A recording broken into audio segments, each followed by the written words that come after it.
The elections in Thailand did not solve the country's political crisis, even though the ruling Pheu Thai party and its leader Yingluck Shinawatra got the most votes. Turnout was low. Part of the blame goes to anti-Yingluck protesters who blockaded polling places in and around the capital, Bangkok. That means not enough people were elected to form a quorum in parliament. By-elections are to be held, but no one knows quite when. Meantime, protesters continue to rally around government buildings. Their numbers seem to have shrunk, but those that remain are determined.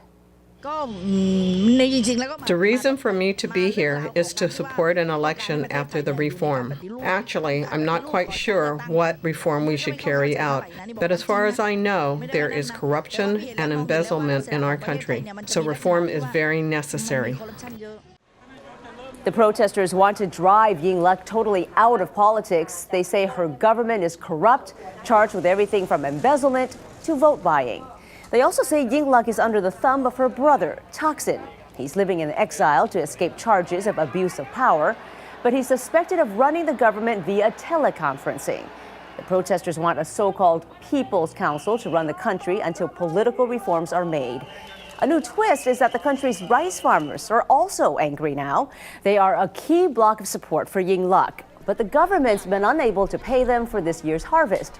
She promised farmers a floor price for their crops, but the program is deeply in the red, and a key customer, China, just canceled its purchase of Thai rice. Now, most of the analysis from American commentators and the media has been simplified. The storyline goes something like this. It's a power struggle between a minority who live in and around the capital, Bangkok, and everyone else. The anti-Yingluck protesters are middle-class led, some even say manipulated, by the country's old elite.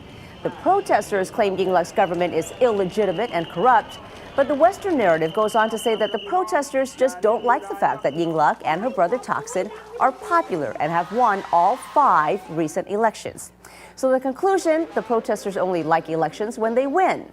Well, Fuwadi Pitsuwan, himself a Thai, is a fellow at the Pacific Forum, a division of the U.S.-based Center for Strategic and International Studies. He thinks this analysis is wrong in some key respects, and he joins us now. Welcome to Link Asia. Thank you very much for having me. Now, why is this black and white picture of what's going on in Thailand an oversimplification in your mind? I think it's an oversimplification because such a story is easy to sell and it fits well into the Western construct of what a struggle for democracy ought to be. This narrative of David versus Goliath or poor peasants fighting against richer urban middle class make a great news story. I'm sure you agree with that as a journalist. But then the truth is, it's so much more complex. It's so complex that I told some of my American friends that if you are confused about Thai politics, then you're probably understanding something correctly. Both sides have made their fair share of mistakes, but then both sides also have merits in their struggle.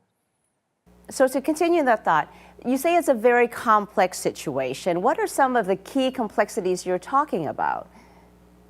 I think if anything, this is a clash between 2 values of democracy, which technically should go hand in hand. You have one side of the political spectrum that favors process, emphasizes form over substance, and give undue priority to elections. But this notion has been abused by populism under Thaksin and his sister, and the country economy is on the verge of probably, they are owning, and you have mentioned before, they are owning the farmers a lot of money, and it's not going to work.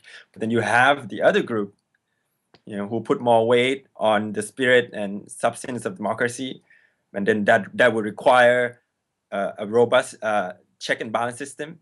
But then these group of people who identify with this notion, don't realize that you can't achieve through democratic means without, by suspending the electoral process. Well, what do you think of the protesters' platforms? For example, the appointed People's Council that they want to make reforms before there's another general election. I personally think it's a well-intentioned idea that is probably not going to work and is really difficult to achieve because you have a sizable electorate who would see this as a rollback of democracy. That in itself is problematic. I don't think you can really suspend democracy and hope to restart Thailand. Similar efforts have been tried in the past, including 2006 coup. the only way that the people's council idea might work, talk and compromise in order to make the reform more inclusive and in order to make the two notions of democracy that I mentioned earlier, go hand in hand. The government has the onus of creating an atmosphere that would allow for some compromise. And the protest leaders should also know that a true reform can't take place without, including pro-government supporters as well. So that is the gray area. It's Yep. perception. Sometimes perception is everything, right? Thank you, Fuadi. Thank you very much. Fuadi Pitsuwan is the Honda Fellow at the Pacific Forum, a division of the Washington-based Center for Strategic and International Studies.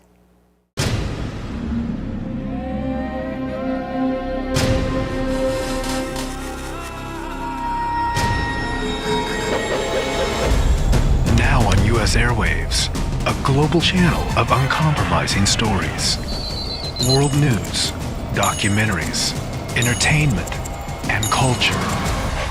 Link TV, connecting you to the world. For more information, visit linktv.org.